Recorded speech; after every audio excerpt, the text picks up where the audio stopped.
Football ম্যাচে যে কত ধরনের কাহিনী হতে পারে, কত ধরনের ইতিহাস হতে পারে তা আবারও প্রমাণ পাওয়া গেল গত রাতের ম্যাচে। গত রাতে মাঠে নেমেছিল বিশ্ব চ্যাম্পিয়ন আর্জেন্টিনা এবং তাদের প্রতিপক্ষ ছিল আফ্রিকার সেরা দল মিশর। এই ম্যাচে মিশর 2-0 গোলের ব্যবধানে প্রথমেই এগিয়ে যায়। প্রথমার্ধের একদম শুরুতেই গোল করে বসেন মিশর এবং মিশর 1-0 গোলের ব্যবধানে এগিয়ে যায় এবং ফার্স্ট হাফ শেষ হয়। তারপরে মাঠে নামে আবার দুই দল। সেকেন্ড হাফে মিশর আরও একটি গোল করে ফেলে এবং যদিও সেটা ভিআর এর মাধ্যমে গোলটা ডিসঅ্যালাউ করে দেওয়া হয় এবং এই বিষয়ে অনেক আলোচনা সমালোচনা রয়েছে। যদিও লিসান্দ্রো মার্টিনেজ ওই সময় বলটা হারিয়েছিলেন এবং তাকে ফাউল করা হয়েছিল, যদিও এটা অনেক আগের কাহিনী। কিন্তু তারপরে এই বিষয়ে হোসে মরিনো, যিনি কিনা বর্তমান রিয়াল মাদ্রিদ কোচ, তিনি জানিয়েছেন যে এত আগে গিয়ে ভিআর চেক করা আসলেই উচিত নয়। আপনি চাইলেই তখনই ফাউলটা ধরতে পারতেন এবং খেলাটা সেখানেই থেমে যেত, কিন্তু আপনি করলেন কি, গোল হওয়ার পরে ভিআর চেক করলেন। তো আপনি জানিয়ে দিতে পারেন যে আসলেই কি ভিআর এর কোনো সুবিধা আর্জেন্টিনা পেয়েছে কিনা। মিশর যখন 2-0 গোলের ব্যবধানে এগিয়েছিল, ম্যাচ যখন প্রায় শেষের দিকে, আর্জেন্টিনা ভক্তরা ধোয়া পড়ছিলেন যে যাতে আর্জেন্টিনা কোনোভাবে জিতে যায় এই ম্যাচটা। সবাই মিরাকেলের অপেক্ষা করছিলেন এবং সেই জায়গায় মিরাকেল ঘটেও যায়। লিওনেল মেসি, যিনি কিনা 40 বছর বয়সে ফুটবল বিশ্বকাপ খেলছেন, তিনি এবারে বিশ্বকাপে 8 গোল করেছেন এবং গত রাতের ম্যাচে ইকুয়ালাইজার গোলটা এসেছিল তার পা থেকে এবং আর্জেন্টিনা মাত্র 20 মিনিটের মাথায় 3-0 গোলের ব্যবধানে এগিয়ে যায়। আর্জেন্টিনা এই বীরত্ব যে কেউই ভুলবে না কোনো দিন। আর্জেন্টিনাকে মনে রাখবে মিশর, আর্জেন্টিনাকে মনে রাখবে ফুটবল বিশ্ব এবং আর্জেন্টিনাকে মনে রাখবে আর্জেন্টিনার মানুষ এবং আর্জেন্টিনার ভক্তরা। এই কামব্যাকের মাধ্যমে তারা আবারও প্রমাণ করলো যে কেন তারা এবার বিশ্বকাপের অন্যতম দাবিদার, কেন তারা আগেরবার বিশ্বকাপ জিতেছিল।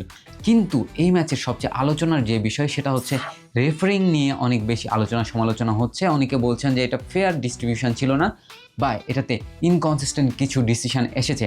আসলে এরকম কিনা? এই বিশ্বকাপে রেফারির অনেক ইনকনসিস্টেন্ট ডিসিশন দেখা যাচ্ছে, শুধুমাত্র আর্জেন্টিনা ম্যাচে নয়, অন্যান্য ম্যাচেও। যেমন আমেরিকার ফুটবলার বোলাগুনকে কিন্তু রেড কার্ড থেকে মুক্তি দেওয়া হয়েছিল এবং সেটাও কিন্তু ফিফা করেছেন, সেটা ডোনাল্ড ট্রাম্পের কথাতেই করেছেন। এই বিষয় নিয়ে অনেক সমালোচনা রয়েছে। বেলজিয়ামের সেই সেনেগালের ম্যাচের বিপক্ষে একদম শেষ মিনিটে কন্ট্রোভার্সিয়াল যে পেনাল্টিটা এসেছিল, 50-50 কলের যে পেনাল্টি, সেটার মাধ্যমেও কিন্তু অনেক সমালোচনা হয়েছে। ক্রোয়েশিয়ার যে গোলটা বাদ পড়েছিল পর্তুগালের এগেনস্টে, সেটা নিয়েও অনেক ধরনের মন্তব্য এসেছে। যদিও এটা একটাও রুল বুকের বাইরে যায়নি, কিন্তু তারপরেও এইরকম স্ট্রিক্ট ডিসিশন কেন বা বড় দলের ফেভারে যাচ্ছে, কেন বা ছোটো দল পাচ্ছে না।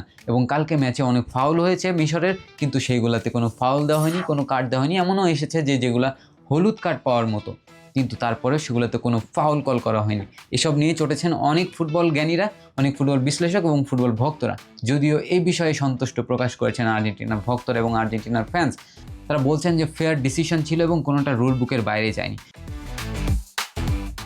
অ্যাকচুয়ালি রেফারিরা কখনো চেষ্টা করেন না রুল বুকের বাইরে যাওয়ার, বা রুল বুকের বাইরে গেলেও এ বিষয় নিয়ে অনেক আলোচনা আসবে, ইনভেস্টিগেশন আসবে এবং রেফারির ক্যারিয়ার এন্ড হয়ে যাওয়ারও সম্ভাবনা থাকে। কিন্তু ওই যে স্ট্রিক্ট ডিসিশন বলে যেগুলো বড় দলের এগেনস্টে যায় না, কিন্তু ছোট দলের এগেনস্টে ঠিকই যায়, এসব নিয়েই মেনলি কথা হচ্ছে, সমালোচনা হচ্ছে। অনেকে বলছেন যে আর্জেন্টিনা কি শুধুমাত্র রেফারির কারণে গোল করতে পেরেছেন, বিষয়টা এরকম না। আর্জেন্টিনা নিজেদের যোগ্যতায় গোল করেছেন, আর্জেন্টিনা নিজেদের জন্য ম্যাচটা জিতেছেন। কিন্তু ওই যে কিছু কিছু ফাউল হয়েছিল যেগুলো ফাউল রেফারি দেননি।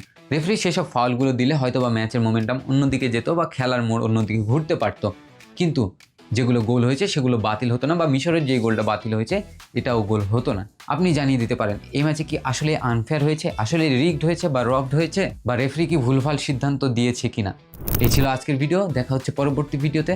ততক্ষণ পর্যন্ত ভালো থাকবেন, সুস্থ থাকবেন, বণিক বার্তার সঙ্গেই থাকবেন।